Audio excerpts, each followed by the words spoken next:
আমি দেখুন এখন কেউ বলতেই পারেন যে সুপ্রিম কোর্টে এই যে অর্ডারগুলোর কথা আমরা এতক্ষণ আলোচনা করছি বা পর্যবেক্ষণগুলো এগুলো দে রায় বা দুরুস্তায়, কিন্তু বলুন তো সর্বোচ্চ আদালতের এই স্ট্রিমলাইন করার চেষ্টাটুকুর আগে কতজন বিএলওর প্রাণ চলে গেল, কতজন বিএলও এবং এইআরও এবং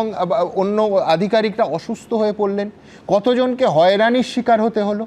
আজ সুপ্রিম কোর্টের চাপে এই একেবারে শেষ বেলায় এসে, আমি বারবার এটা বলছি, যখন আর মাত্র কয়েকটা দিন বাকি আছে, এই সুপ্রিম কোর্টের চাপে যেটুকু করতে হচ্ছে সেটুকু যদি আগে শুরু করা যেত, তাহলে আমার পরের বক্তা যেহেতু স্বপনবাবু, আপনাদের ওপর চাপ যেরকম কমে যেত, সেরকম এই অশান্তির বাতাবরণ হয়তো সৃষ্টি হতো না এবং অনেক সুষ্ঠুভাবে এসআইআরের মতো একটা জরুরি গণতান্ত্রিক প্রক্রিয়া সম্পন্ন হতে পারত। স্বপনবাবু কি মানবেন?